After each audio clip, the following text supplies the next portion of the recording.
Et si le progrès, ce n'était pas juste des kilomètres de routes neuves, si c'était avant tout des vies qu'on préserve?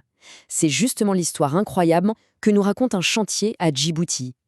Une histoire de réhabilitation de routes, oui, mais qui est devenue un cas d'école, un vrai modèle de développement à visage humain.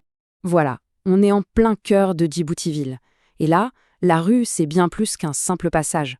Chaque bout de trottoir, c'est une chance. Pour plein de familles, c'est le gagne-pain quotidien, c'est là que tout se passe, c'est ce qui leur permet de vivre. En fait, c'est le cœur, le moteur de toute l'économie informelle qui fait tourner les quartiers. Alors, la question qui se pose, elle est simple et elle est cruciale. Qu'est-ce qui se passe quand le progrès débarque avec ses bulldozers? Que deviennent tous ces gens dont la vie, le travail dépendaient de la rue telle qu'elle était? Est-ce que développer, ça veut forcément dire laisser du monde sur le carreau? Ok, alors avant de voir la solution, il faut bien comprendre le problème. Et pour ça, on va plonger au cœur des artères de la ville. Le constat, il était clair, vraiment sans appel. On parle de presque 18 kilomètres de routes, mais pas n'importe lesquelles. Des routes essentielles qui étaient complètement défoncées. Il faut s'imaginer le truc. Dès qu'il pleuvait un peu fort, les rues devenaient de vrais torrents. L'économie était bloquée, et je ne parle même pas des problèmes de santé publique. Bref, il fallait faire quelque chose. Ce n'était plus une option, c'était une urgence. Et donc, la solution arrive. C'est un grand projet de réhabilitation financé par la Banque africaine de développement. Le but, c'est de tout remettre à neuf, de moderniser ces axes pour que ça circule mieux, que ce soit plus sûr, et aussi pour que ça tienne le coup face aux intempéries. Mais voilà, comme souvent, ce genre de progrès, il a un prix. Et pas seulement un prix en argent. Et c'est là, vraiment, que l'histoire devient intéressante. Alors, dans le jargon administratif, il y a un acronyme pour ça. PAP. Ça veut dire personne affectée par le projet.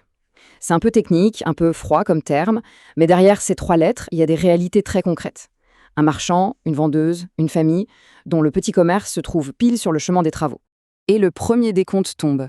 Le chiffre c'est 80. 80 papiers. Il faut bien se rendre compte, ce n'est pas juste un nombre. C'est 80 vies. 80 familles dont le gagne-pain est menacé.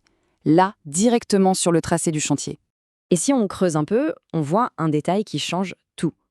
La quasi-totalité, 71 sur 80, ce sont des vendeurs de rue, des vendeurs ambulants, autrement dit les plus fragiles, celles et ceux qui comptent sur l'argent de la journée pour vivre le lendemain. Zéro filet de sécurité. Bon, face à ça, l'équipe du projet aurait pu faire simple, sortir le chéquier et prévoir des indemnisations. Mais non, ils ont fait autre chose avant, quelque chose de beaucoup plus intelligent. Regardez-moi ça, c'est vraiment le cœur de leur stratégie. À gauche, on a le plan de départ pour l'avenue 13. Tous les points rouges, ce sont des commerces qui devaient disparaître, des vies impactées. Et maintenant, regardez à droite, c'est le plan modifié. Après un travail de fourmi pour optimiser le tracé au millimètre près, il n'en reste que 2. C'est incroyable. Ils n'ont pas juste tracé une route, ils l'ont littéralement tissée autour des gens. Cette phrase, tirée du rapport de projet, résume tout. Leur philosophie, c'était pas combien on va devoir dédommager, non, c'était comment on peut faire pour ne pas avoir à dédommager. Éviter l'impact d'abord, et seulement si c'est impossible, compenser. C'est un changement total de perspective. Et le résultat de cette approche au final, il est bluffant. Sur tout le projet, ce ne sont pas quelques dizaines de commerces qui ont été sauvés. Le chiffre final, c'est 289. 289 activités économiques préservées. L'essentiel du problème a été réglé sans dépenser un centime, juste avec un plan, un crayon et beaucoup de jugeote. D'accord, mais alors, quid des 80 personnes qu'on n'a vraiment pas pu éviter? C'est là qu'on passe de l'ingénierie pure au social, avec un plan d'action qui est, lui aussi, assez exemplaire. Pour ces 80 cas restants, le projet a donc déployé ce qu'on appelle un plan d'action de réinstallation, un PAR. Le but est simple, mais il est hyper ambitieux. Faire en sorte que personne, absolument personne, ne soit dans une situation plus mauvaise après le chantier qu'avant. Et ce PAR, attention, ce n'est pas juste donner un chèque et au revoir. Non, c'est tout un accompagnement. Premièrement, on identifie tout le monde et surtout, on discute, on consulte. Deuxièmement, on met en place une compensation financière qui soit vraiment équitable. Troisièmement, et ça c'est super important, on propose des emplacements temporaires pour qu'ils puissent continuer à travailler pendant le chantier. Et enfin, quatrièmement, on crée un système simple, gratuit, pour que les gens puissent se plaindre si quelque chose ne va pas. La question c'est pourquoi se donner autant de mal? Pourquoi un plan si détaillé qui va bien au-delà de ce qui se fait d'habitude? Eh bien la réponse, c'est un choix très clair qui a été fait dès le départ. Voilà, c'est ça, la clé de tout. D'un côté, il y a la loi de Djibouti. Elle ne protège que ceux qui ont des papiers, des titres de propriété. Les vendeurs informels, rien pour eux. De l'autre côté, il y a la norme internationale de la Banque africaine de développement, que le projet a décidé de suivre. Et elle protège tout le monde, que l'activité soit formelle ou informelle. Elle oblige à compenser à la valeur réelle sans discuter. Et surtout, elle impose ce fameux plan d'action complet. La différence est juste colossale. Le point à retenir, c'est vraiment ça. L'équipe du projet a fait un choix conscient. Ils auraient pu se contenter de la loi locale, c'était plus simple, mais non.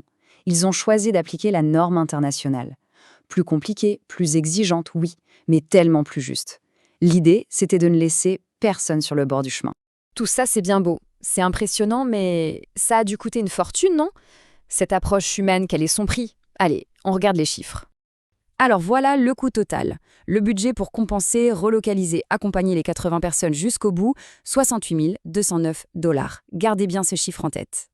Et maintenant, on va comparer ça au budget total du projet, la construction des routes. Le coût global, c'était 14 800 000 $. Quand on met les deux côte à côte, c'est juste fou.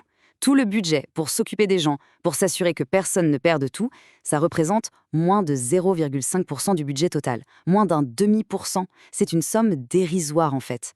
Un investissement minuscule pour un bénéfice social, lui, qui est énorme. Au final, cette histoire à Djibouti, elle nous laisse avec une question. Elle nous montre que le développement à visage humain, ce n'est pas un rêve, ce n'est pas une utopie. C'est un choix. Un choix qui demande de l'intelligence, de l'empathie, et comme on vient de le voir, un investissement financier qu'à vie insignifiant.